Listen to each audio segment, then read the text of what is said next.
남북정이 TV.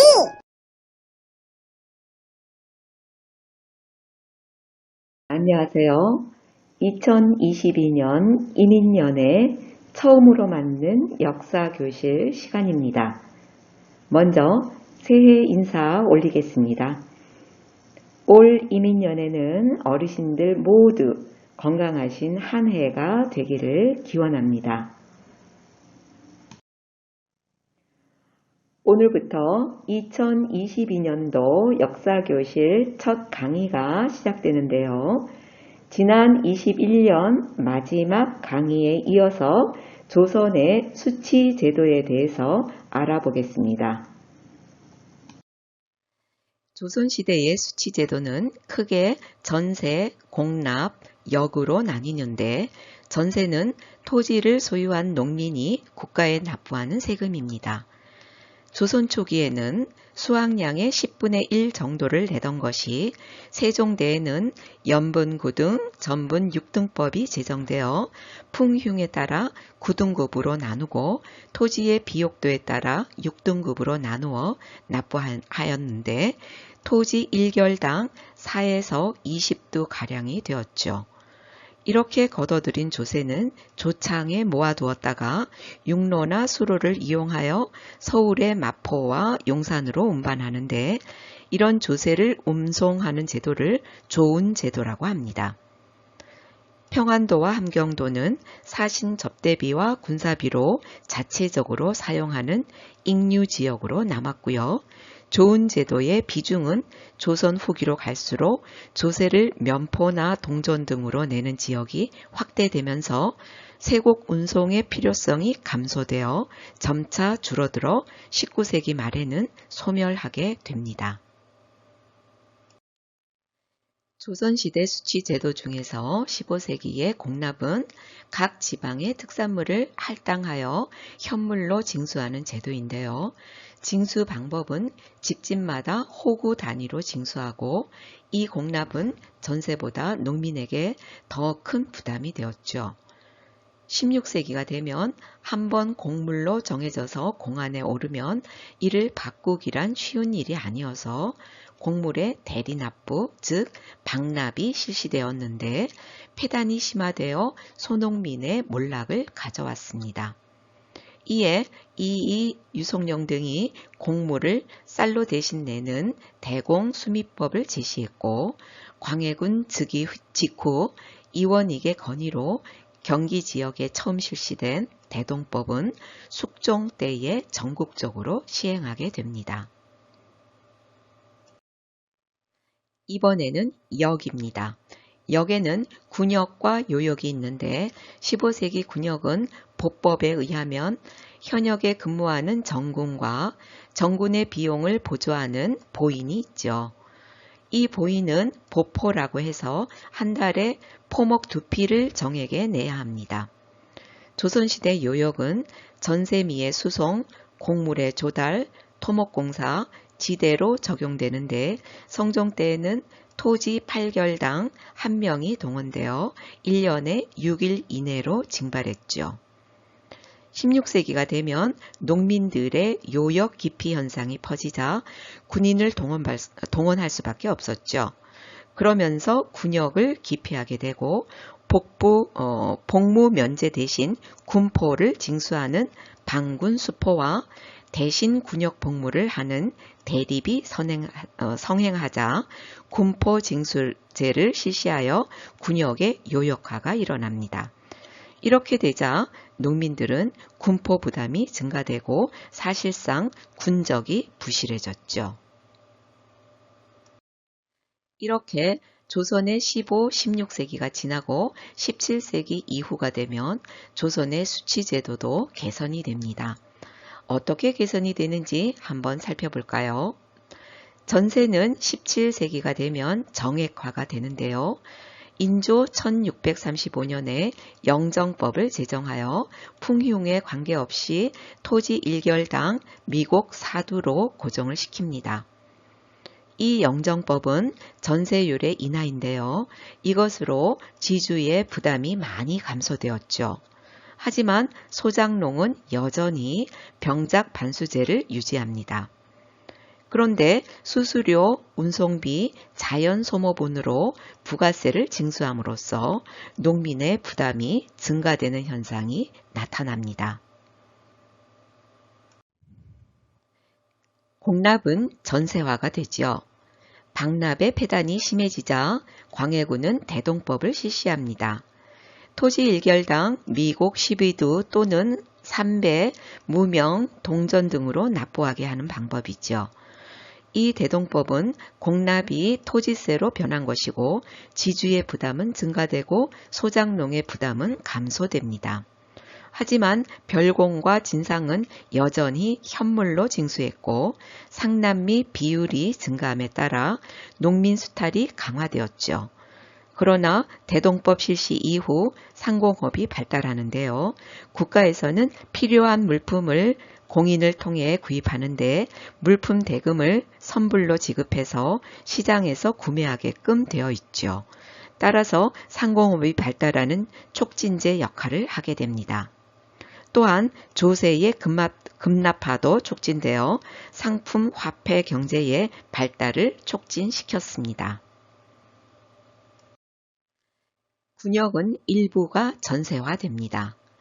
영조 1750년에 균역법이 시행되는데 농민에게는 1년에 군포 2필이던 것이 한 필로 감해서 징수했고 일부 부유한 평민 자제들을 선무 군간포를 부과하는데 이것은 평상시에는 군간포를 내면서 무예를 익히다가 유사시에는 소집되어 군조를 지휘하는 군관으로 활약하게 하는 제도이죠. 또한 재정결손의 보완책으로 지주에게 결작을 징수하는데 결작은 토지 1결당 미곡 2두로 정해져 있습니다. 여기에 더해서 어세, 염세, 선세도 거두어 드림으로써 국가재정 결손분을 보충하지요. 따라서 균역법은 군역의 일부가 토지세로 변화되었고 농민의 부담은 감소되었으나 지주의 부담이 증가되어 결작을 소작농에게 전가시킴으로써 농민들의 부담이 증가되었습니다. 지금까지 조선시대 수취제도인 전세, 공납, 역에 대해서 알아보았는데요. 다음은 조선 후기 경제 구조의 변화에 대해서 살펴보겠습니다. 조선 후기에는 농업 기술이 발달하고 상공업이 성장함에 따라서 농촌 사회도 변화를 맞이하였습니다. 전국 곳곳에 장이 열렸고 대상인이 나타나게 되었으며 화폐도 활발하게 유통되었죠. 그럼 먼저 상업부터 살펴보겠습니다. 조선 전기의 상업은 국가가 통제한 상업이지요. 따라서 국역을 시전 상인에게 맡겨야 했기 때문에 그들에게 난전을 금할 수 있는 금난전권을 부여했습니다.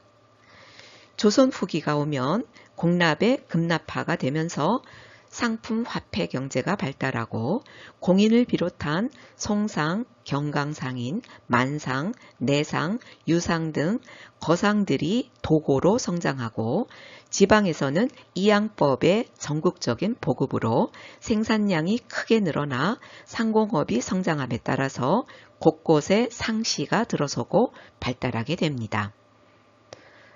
오일장을 중심으로 객주, 여각이나 거간, 보부상들의 활발한 활동으로 오일장이 상설시장이 되어갔죠.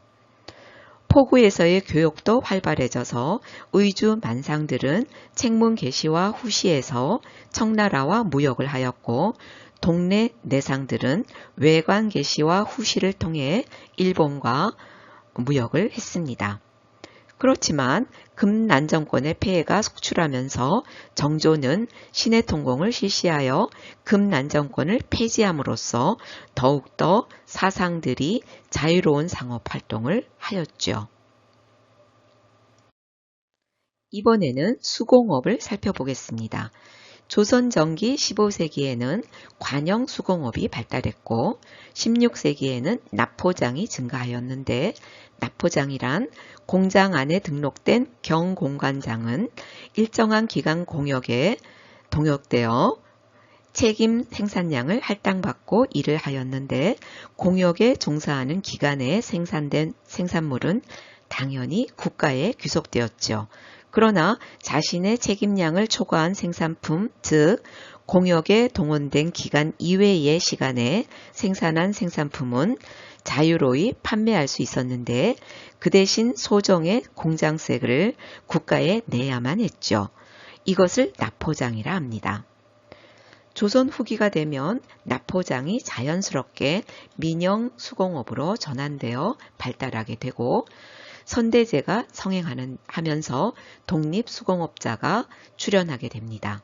선대제란 상인 자본이 생산 과정을 통제하기 위해 독립수공업자들에게 원료를 제공하고 수공업자가 완제품을 만들면 그에게 수수료를 지불하는 방식으로 생산물을 확보하는 시스템이죠. 따라서 선대제는 자본주의와 상품 화폐 경제의 발달 과정에서 중요한 의의를 지닌다고 볼 수 있습니다. 조선의 선대제는 17세기 이후 상품 화폐 경제의 발달 과정에서 나타나기 시작하여 18세기 후반에는 독립수공업자가 출현하게 되지요. 조선의 선대제 품목으로는 종이, 화폐, 철물, 자기 등의 제조 분야에서 성행했습니다. 이번에는 광업을 살펴보겠습니다. 조선 전기에는 국가에서 경영을 했고 17세기가 되면서 광업의 활기가 띠기 시작하는데요. 17세기에는 허가받은 민간인들의 광물 채굴이 허용되었고 18세기에는 자유로운 개발이 허용되자 설점수세제가 운영되었습니다. 설점수세제란 민영 광산을 인정해주는 대신 세금을 징수한 관허제 형태의 광산 운영 정책이지요. 특히 청나라와의 무역에서 은의 수요가 늘어감에 따라 은광 개발이 활기가 띄었고 농민들이 광산에 너무 모여들어 농업에 지장을 주자 공개적인 채취를 금지하고 높은 세금을 부과했습니다. 이렇게 되자 금광, 은광을 몰래 개발하는 잠체가 성행했고 상인이 물주가 되어 전문 경영인 덕대를 고용하여 대규모 광산을 경영하게 되지요. 마지막으로 화폐입니다. 조선 전기는 자급자족으로 화폐 유통이 부진했죠. 그러다가 조선 후기가 되면 상업이 발달하고 조세의 급납화가 이루어져 화폐 유통을 촉진시킵니다. 17세기 인조 때에 김육 등이 주청하여 상평창을 설치하고 상평통보를 주조하여 처음 유통하였으나 중지되었고 숙종 1678년에 상평통보를 다시 주조하여 유통하기 시작하여 숙종 말기인 1695년부터는 전국적으로 확대 유통시켰습니다. 상평통보와 함께 화한, 어음도 유통하여 상업자본 형성의 기반을 이루었죠. 그러나 상공업의 발전으로 상품 생산이 발전하여 화폐 유통량보다 상품 유통량이 많아짐에 따라 지주나 대상인들이 재산 축적용으로 화폐를 쌓아놓아서 생긴 전황이 발생해서 유통화폐가 부족한 현상이 일어났습니다. 결국 1820년대에 들어서면서 동광을 적극 개발하여 전보다 많은 양의 동전을 주조, 발행함으로써 통화량의 부족 현상은 상당히 극복되었죠. 이것으로써 조선의 토지제도, 수취제도를 통해서 조선의 경제구조까지 정리해 보았습니다. 그럼 이번에는 조선 경제에 관한 문제를 풀어봄으로써 다시 한번 조선의 경제를 정리하는 시간을 갖겠습니다. 국사 과제물인데요.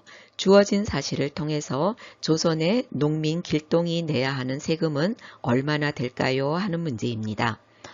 주어진 사실은 시기는 성종 때이고 대상인물은 34세의 농민 길동, 가족 현황은 아버지 63세, 아내 33세, 아들 16세이고 경작지는 자신의 소유지 논1결이고 소작지는 논1결입니다. 이 문제를 풀기 전에 경작지의 단위가 되는 1결과 조세의 단위가 되는 1두에 대해서 먼저 알아볼 필요가 있겠죠. 1결 또는 1목이라고 하는 단위는 농가 1가구에 나누어 주기 위한 면적으로 소가 4일간 갈 수 있는 면적을 말합니다. 삼국시대에서 고려문정까지는 장년 농부의 십지, 손가락을 말합니다.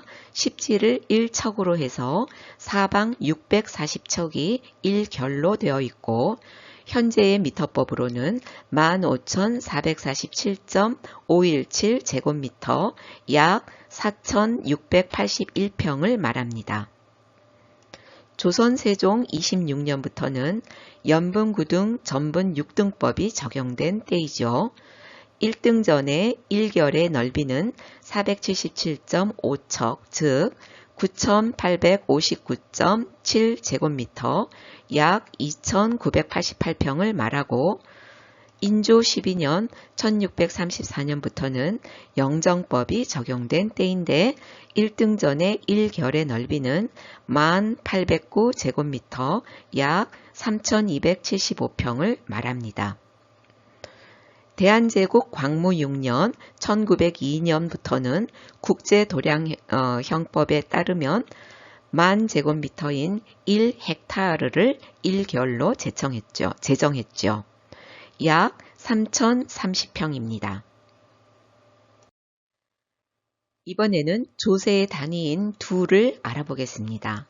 1두 한 말은 세종 때는 5,964 세제곱센티미터이고 이것을 현재의 미터법으로 고치면 1승이 2리터, 1두 한 말은 20리터이죠. 현 시세로 계산해보면 쌀 20kg에 해당하므로 약 6만원 정도이고 한 석은 한 섬이라고도 하죠. 섬은 가마니가 나오기 이전에 사용하던 것으로 한 섬은 2가마니에 해당합니다. 한 가마니는 10말 180리터이고 미터법으로는 쌀 80kg이지요. 그럼 조선 후기 중산층 가구의 연소득은 얼마인지 계산해 볼까요? 조선 후기 중산층 농민들은 연평균 1결당 400두를 생산하지요. 현 시세로 1두는 한 마리고 약 6만원이므로 400두는 약 2,400만원이 됩니다. 그러면 조선 후기 대지주 만석지기의 연소득도 궁금하시죠? 현 시세 한 석은 2가마니이고 약 48만원이니까 만석이면 약 48억 원이 되네요. 과연 대지주의 소득답죠? 그럼 다시 문제로 돌아와서 국사 과제물을 풀어보죠. 조세는 시기가 성종 때이므로 세종 때의 연분구등 전분 6등법에 적용되지요. 최하 등급 판정을 받았기 때문에 사도를 내야 하고 소작료는 소작지가 논 1결이기 때문에 생산량의 2분의 1을 내죠. 공납은 그 지역 특산물을 할당받아 현물로 냈겠죠. 그리고 역은 길동의 집에서 군역의 대상자는 길동과 아들 총 2명이지요. 어떠하신가요? 이 문제는 조선 전기에 농민들이 냈던 세금입니다. 이번에는 조선 후기의 상황을 살펴보겠습니다. 먼저 청원서의 내용을 살펴보면 저는 경기도 시흥에 거주하는 48세의 양인 이갑돌입니다. 여기서 시흥에 거주하는 것을 기억해 주시고요. 44세의 아내와의 사이에 24세의 장남 20세의 장녀, 18세의 차남, 13세의 삼남 등 3남 1녀를 낳아서 모두 함께 살고 있습니다. 올해에는 제 소유의 논 1결을 경작하여 미곡 400두를 수확했으며 참고로 조선 후기에는 논 1결당 평균 400두를 수확한다고 합니다. 그러니까 이 이갑돌은 평균작은 했다는 얘기지요. 그러나 생활이 힘들어 소작까지 하게 되는데 이웃 마을의 양반 최진사댁의 논 2결을 소작하여 미곡 800두를 수확했는데 타조법으로 소작료를 했습니다. 여기서 타조법이란 지주가 농지를 대여해주고 그 대가로서 추수기에 수확량의 절반을 징수하던 소작 제도지요. 최진사가 내야 하는 결작까지 제가 대신 내어 매우 억울합니다. 이 결작 부분을 눈여겨보셔야 하지요. 농민들은 이 결작을 대신 내는 것에 큰 부담이 있어 이갑돌은 억울하다고 이야기를 하고 있는 거죠. 마침 주상께서 수원에 있는 장원세자, 사도세자의 묘를 참배하고 돌아오시다가 이곳에 묵는다고 하시기에 이를 호소하려고 나왔습니다. 이 부분에서 시대적 배경이 나오죠. 정조는 아버지 사도세자의 묘를 참배하고 돌아오면서 시흥 행궁에 묵게 됩니다. 이 청원서를 쓴 이갑돌이 시흥에 거주하는 사람으로 격쟁에 참여하면서 자기의 억울함을 호소한 것이죠. 그럼 문제를 풀어볼까요? 전세는 이 시기가 정조 시기로 인조 이후에는 영정법이 적용되므로 즉 논 1결당 4두이지요. 그래서 미곡 4두를 내면 되고 소작료는 최진사댁의 논 2결을 타조법으로 내기 때문에 미곡 800두를 수확해서 병작 반수제에 의해서 400두를 냅니다. 그리고 문제의 결작은 영조가 공포한 균역법에 의하면 지주가 논 1결당 2두를 내게끔 되어 있는데 그것을 소작인에게 넘긴 거죠. 그래서 논 2결을 소작했기 때문에 4두를 내어야 합니다. 이번에는 공무를 볼까요? 이 시기에 공납은 대동법을 적용하기 때문에 대동세는 논 1결이니까 미곡 12두가 되지요. 전세보다 훨씬 부담이 크지요. 마지막으로 군포입니다. 이 집안에서 군역 대상자는 총 3명이지요. 48세 이갑돌, 24세 장남, 18세 차남 이렇게요. 균역법에 따라서 군역 대상자 1인의 군포 한 필이므로 총 3필을 내야만 합니다. 어떠한가요? 조선 후기 농민들의 삶이 녹록지 않죠. 세금의 종류도 많고요. 이 외에도 잡세들이 더 있습니다. 이렇게 문제를 풀어보니까 조선 후기 농민들의 삶이 얼마나 힘들었는지를 알 수 있겠죠. 그래서 19세기 세도정치 시기에는 농민들의 봉기가 일어나고 그 해결책으로 삼정이정청이 설치되지만 큰 효과를 보지 못하고 이모군란까지 이어지게 됩니다. 오늘 이렇게 해서 조선의 수치 체제를 알아봄으로써 고대 삼국시대, 중세 고려시대를 거쳐 조선 후기의 정치와 경제를 정리해 보았습니다. 다음 시간부터는 근대 사회의 전개로 강의가 이어집니다. 오늘 시청해 주셔서 감사합니다.